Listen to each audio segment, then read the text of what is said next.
Hello বন্ধুরা, welcome back to my channel tasty food. তো বন্ধুরা, কেমন আছো তোমরা? সবাই আশা করছি তোমরা খুব ভালো আছো আর আমিও খুব ভালো আছি। আজকে আমি তোমাদের জন্য মাংসের পাতলা ঝোলের রেসিপি নিয়ে চলে এসেছি। তো তাই জন্য মাংসের ঝোলে আমি একটু হালকা আলু দেবো। তাই আলুটাকে ডুমো ডুমো করে কেটে গরম তেলে ভেজে নেবো প্রথমে লাল লাল করে।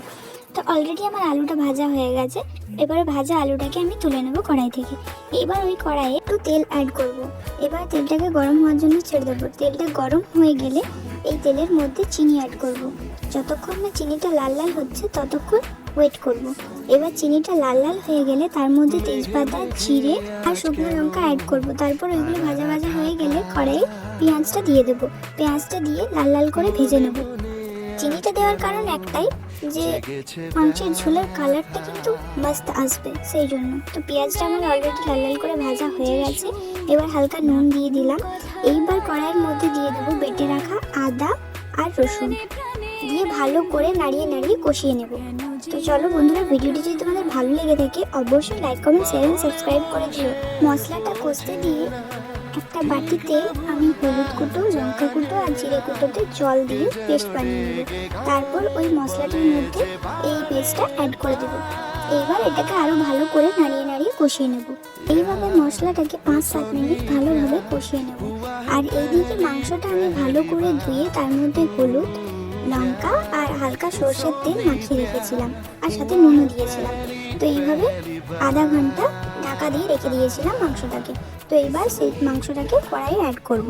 এইবার এটাকে ঢাকা না দিয়ে 2-5 মিনিট ছাড়া ছাড়া ভালো করে নাড়িয়ে নাড়িয়ে কষিয়ে নেব। তো চলো বন্ধুরা, পুরো ভিডিওটা তোমরা দেখতে থাকো। তো বন্ধুরা, রান্নার এই পুরো প্রসেসটা কিন্তু একদম লো হিটেই হবে।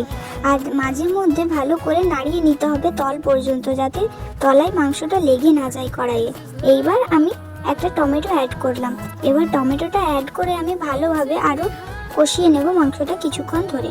তো চলো বন্ধুরা, ভিডিওটা কেমন লাগছে তোমরা অবশ্যই কমেন্টে জানিও। অনেকক্ষণ ধরে কষিয়ে নেওয়ার পরে দেখো মাংসটার থেকে প্রায় তেল ছেড়ে দিয়েছে। এইবার আমরা আরেকবার ভালো করে নাড়িয়ে নেব।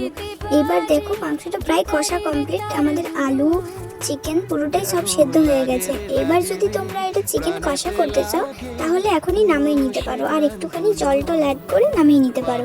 বাট তোমরা যদি ঝোল করতে চাও তাহলে এবার জল দিয়ে দিতে হবে, কারণ আমি যেহেতু চিকেনটা ঝোল করব তাই জন্য জল অ্যাড করে দিলাম। হ্যাঁ, অবশ্যই গরম জল অ্যাড করবে, কারণ গরম জল অ্যাড করলে হয় কি চিকেনের কালারটা একই থাকে, কালারটা আর ফেড হয়ে যায় না, আর তাড়াতাড়ি ঝোলটা ফুটে ওঠে তাড়াতাড়ি। দিদি, আমার মাংসের ঝোল কমপ্লিট। এইবার এটাকে একটা বড় পাত্রে নামিয়ে নেব। এইবার এইটাকে গরম গরম ভাতের সাথে সবাইকে সার্ভ করব। তো চলো বন্ধুরা, নেক্সট কি তোমরা ভিডিও দেখতে চাও আমাকে অবশ্যই কমেন্টে জানিও। টাটা, দেখা হচ্ছে নেক্সট ভিডিওতে।